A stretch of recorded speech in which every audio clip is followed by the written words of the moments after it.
What's up everybody, this is Master Ian Gamer. Overwatch 2 Season 13 may not have launched with a new hero, but it certainly launched with quite a few new teasers and details pointing toward him, such that we already have a pretty clear idea of not only who this next upcoming new tank hero is going to be, but also his connection to the existing lore and other characters, as well as what some of his kit and abilities are going to end up being. So this video is going to be a comprehensive look at all the information we have so far on this upcoming Phreak tank hero, delving into all the teasers, images, backstories, lore, everything that ties to him, while also taking a look at what we can expect from his gameplay and when exactly we might get an opportunity to first play him for ourselves. So diving into things, let's first and foremost start with just the raw evidence, and we'll start way back with the earliest tangible teaser for this new hero, being the little tidbits of information Blizzard sprinkled to us way back at BlizzCon 2023, nearly a year ago. Back at that BlizzCon event, not only did Blizzard announce the new hero Mauga, but also they revealed Venture and Space Ranger, who later came to be known as Juno, in a pretty big showcase of new content that would be releasing over the course of 2024. And while they mentioned that the next hero after Juno was in fact going to be another tank hero, they didn't really say or divulge much more about him, save for teasing us with this small image here, visible during the Venture gameplay video. Now, at the time, there is of course quite a bit of speculation about who or what exactly it is we are looking at here, with some people admittedly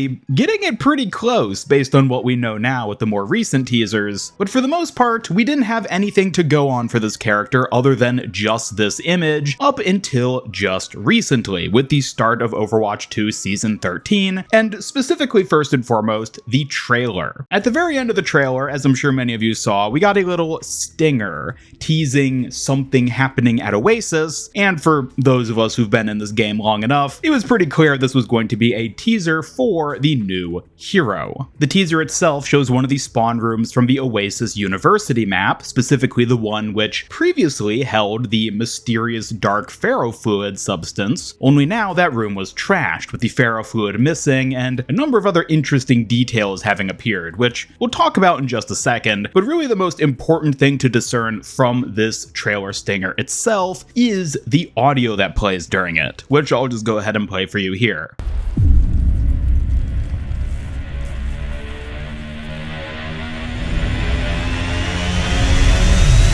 It's looking like a revolution.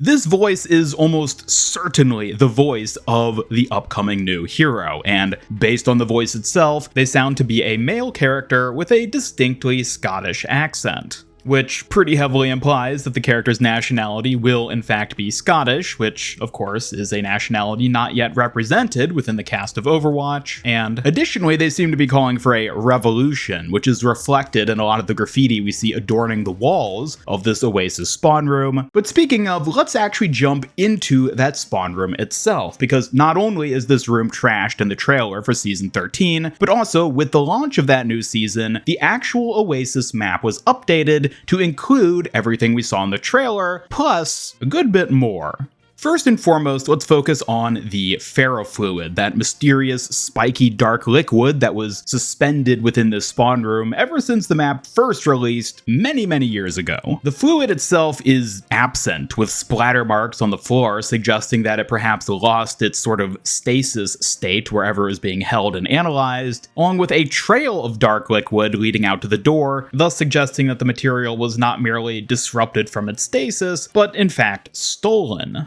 taken presumably by whoever trashed the room. Beyond just the missing ferrofluid though, there's a number of other things to take note of here, such as the holographic digital graffiti, which adorns many of the walls, the graphics for which can be divided into two separate categories, being quotes and animals. So starting with the quotes, we see that most of the phrases presented here in this graffiti seem to be calling for some sort of uprising or revolution, freeing the freaks, the future belongs to the freaks, all of course being freaks spelled with a PH as opposed to an F. The other type of graffiti we see here, being the animal graffiti, all seem to depict very monstrous, almost mutant-like animals. We have what looks to be the face of a bulldog, along with what could be an eel or maybe a snake of some kind, and other very reptile-esque creatures, in addition to a somewhat terrifying looking rose with an eye. Yeah, I don't really know what to make of this one. But aside from just the graffiti itself, we can also see a number of purple crystals strewn about the room, some of which appear to be impaled into various surfaces, as we can see from the cracks in the tabletop here. It almost looks like somebody fired the crystal as a projectile and thus impaled it into the surface, though other crystals almost look to be growing out of the architecture itself, as we can see here. This looks much less like a crystal was stabbed into the pillar, and far more like it's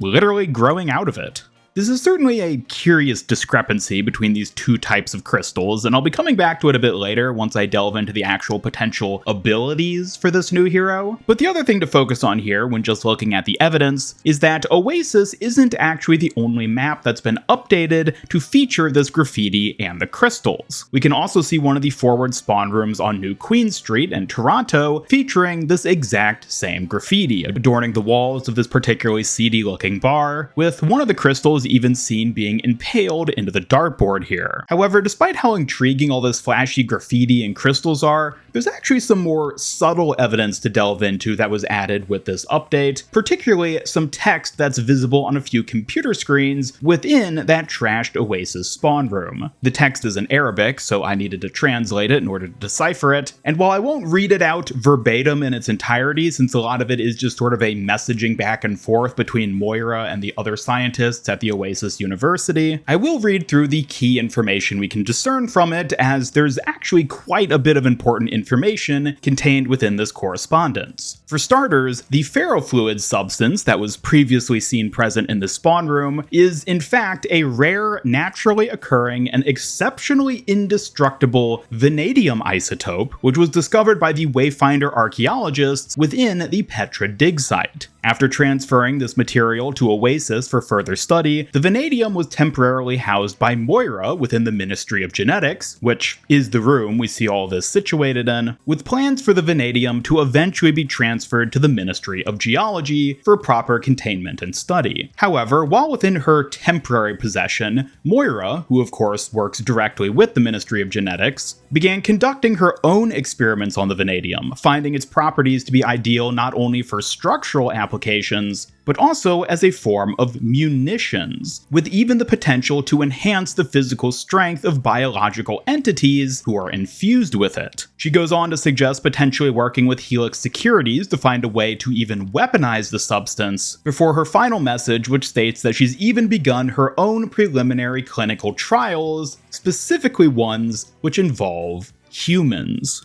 Now, as I'm sure you've already discerned, there is quite a bit to break down here from what is revealed, not only in the physical state of the room, but also with the information revealed in these text messages. So now let's move on to the actual speculation side of things. What can we really discern from all this evidence about this upcoming new hero when it comes to his position within the lore and world of Overwatch, and even his abilities once he becomes a playable hero in-game? Well, first and foremost, let's start out with the lore side. As I'm sure many of you have seen already, many people were quick to pick up on the details presented in that initial Season 13 trailer, focusing on the word freaks and drawing parallels to one of the very early concept images of Overwatch heroes from way back before Overwatch even ever officially released as a game, where we saw a character who just so happened to be named Phreak, featuring the same variant spelling of the word with the PH as opposed to an F. And curiously enough, if we compare this old concept image of Phreak to that stylized image we saw back at BlizzCon 2023, there is a rather remarkable similarity. Both have a similar color palette with a metal lower jaw and a spiky green sort of hairstyle. It's hard to say whether or not these characters are exactly the same, but they're similar enough that it's pretty safe to say Blizzard was at least going by this original concept image when it comes to whatever this new hero is going to end up looking like.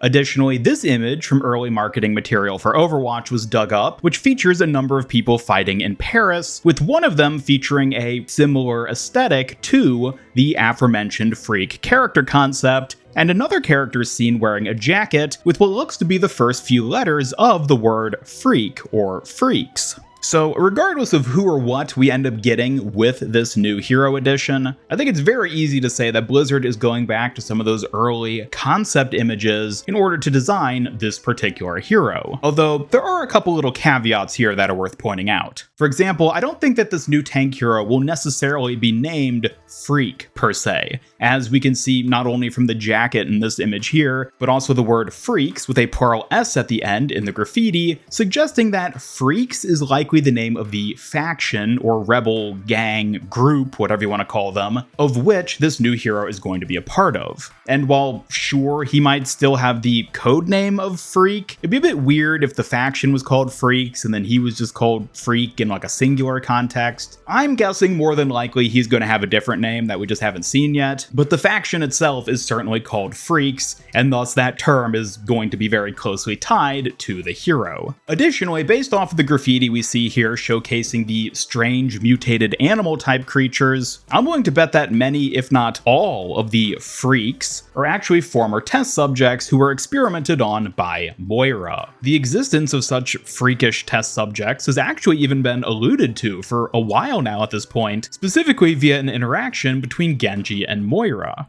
I could have rebuilt you without all that metal. And left me a monster, like other creations? That is a matter of perspective. Seems to me that it's pretty safe to say that these monsters in question are probably many of the Phreaks we see here causing this uprising. Additionally, based on the animalistic design of much of this graffiti, it's possible that some of these experiments are even animal-human hybrids, which is likely the reason they've either been dubbed Phreaks, or at the very least seem to now self-identify as such. Even in the Overwatch universe, they'd be seen as inhuman abominations following whatever experiments Moira enacted on them, and is likely the reason that they're calling for a revolution. Whether the trashing of the Ministry of Genetics is the result of them breaking out of Oasis and freeing themselves in some sort of uprising, or if they're merely breaking back into the facility in order to retrieve the vanadium, which I'll be talking more about in just a second, it's pretty safe to say that these people probably harbor a pretty heavy disdain for Moira. But speaking of that vanadium, we know from the messages present in Oasis following this update that it was used in some of Moira's clinical trials, and I'd wager that many of the Phreaks we see involved in this uprising are probably byproducts of those clinical trials. At a bare minimum, I think it's safe to say that at least one of them was, likely the one who will end up becoming the new playable hero, and is also likely the reason they stole the vanadium in their uprising revolution breakout. Going by what Moira said about the vanadium being useful as a source of munitions, that specific Phreak likely wanted to take the vanadium with him in order to fully utilize its potential after having already been infused with it to some extent. Perhaps he's even now dependent on it in order to maybe even just survive. So naturally, if he's going to be breaking free of Oasis, he's going to want to be taking that with him. And after escaping Oasis and liberating themselves of Moira, it seems like the Phreaks have, at least for the time being, set up shop in New Queen Street, with this little bar here serving as maybe their local hangout, or even where they're living for the time being. So, with all that having been covered now, what can we actually discern about this new hero as a hero in Overwatch that we actually play? Well, as you likely picked up, there's quite a bit of information about his potential kit that's revealed through the information I just covered. First and foremost, the crystals. Now, initially I was sort of curious about how these crystals might factor into a character who'd also be utilizing vanadium as a substance that's a part of their kit, but as outlined by Moira and the other scientists in the correspondence we see on Oasis, it seems like the vanadium is an important isotope in forming munitions and even giving biological entities that are infused with it physical strength. Think of any number of other characters from stories and fiction who do a similar thing, ingesting some sort of substance or toxin or chemical to supercharge themselves in some capacity, and in this specific example, it seems like it's also useful as a munition, meaning that it's likely the base substance responsible for forming these crystals. And what's more, I think in terms of abilities, we're almost certainly going to see these crystals being a projectile weapon usable by the hero. Not only is this indicated by the fact that many crystals look to be impaled into various locations of the Oasis spawn room, but also looking at the dartboard located in the new Queen Street bar, I think it's pretty safe to say that this wasn't merely impaled in the dartboard, but fired at it, thus suggesting that the hero will likely have some sort of projectile-based weapon, which, in essence, is him firing crystals. Now, as for whether that'll manifest as a sort of crystal spray attack similar to Lifeweaver's Thorn Volley, or it'll be a more single-shot precise type weapon similar to Hanzo's arrows, is hard to say at this point. Although, again, going by the dartboard, the fact that it looks like only a single crystal was fired and it landed dead center on the bullseye makes me lean more towards the Hanzo direction. Additionally, it's worth considering whether this will be the character's primary fire or an activated ability, which at the moment we just don't really have any way of knowing, but I have a hunch that this will be his primary fire. That's not to say he'll necessarily have a sniper-esque primary fire attack, but at the very least I suspect his primary fire is going to be a heavy singular shot weapon. Perhaps even something similar to May's Icicle in terms of it having to charge up and form in his hand before firing out, and likely being able to do decent damage at pretty long range so long as you land your shots. Additionally, the other major gameplay component worth taking note of is the strength that the vanadium seems to grant those who are infused with it. Not only does Moira imply that specimens become physically stronger, but it's also commented on the durability of this isotope, which is likely going to factor into his role as a tank hero. I'm going to hazard a guess and say this hero is probably going to have a significant amount of armor for their health, as a way of representing the bulky, durable strength of the vanadium, but we could also see it manifesting in other forms as well. Perhaps they have a sort of self-sustain type ability similar to Arisa's Fortify, or even May's Ice Block, where they use the vanadium to create crystals to fortify themselves in essence. Additionally, we could even potentially see these crystals playing as a sort of construction mechanic in a sense. Remember what I said about how some of the crystals seen in the Oasis spawn room almost look to be growing out of the architecture they're connected to? Perhaps that ends up playing into the hero's kit as well. Maybe he can use the crystals not only as a projectile to fire and deal damage, but perhaps he can also create defensive structures similar to May's Ice Wall, where he shoots crystals into a surface that then rapidly grow to produce a temporary impromptu shield or barrier. But unfortunately, that's basically all we have to go on so far for this next upcoming new hero. At this point, I don't expect for us to get any more or new information on him until the mid-season update for Season 13, which is likely when Blizzard will not only add in further teasers pointing toward the character, but also probably add in the files necessary to actually play him, with a hero trial for the new hero taking place then in-game sometime in the latter half of this season. As for when exactly that'll be, it's hard to say just yet at this point. Typically mid-season patches go out around the 4th or 5th week of a given season, and I'm willing to bet that the hero trial will then be taking place very shortly after that. So I would just say stay tuned for whenever the game next updates. Always keep an eye out for any little teasers, Easter eggs, and other exciting tidbits that might be hidden around one map or another. And in the meantime, I would love to hear your thoughts on this next upcoming new tank hero. Do you have any ideas about how he's going to factor into the lore and connect to other heroes beyond just Moira and the Oasis scientists? Maybe you have your own ideas about how the vanadium will tie into his kit and abilities, and what that might look like as him being a playable tank hero. Either way, I would love to hear your thoughts on this hero in the comments down below, and as always, be sure to subscribe, hit up that bell icon, follow me on X, and join my Discord server to hang out and never miss any of my future Overwatch 2 news, streams, and other content. Special thanks to my YouTube channel members who help make these videos possible, and if you'd like to join them to earn some cool rewards, then just hit that join button down below. Otherwise, this is Master Ian Gamer signing off, and until next time, have a great day.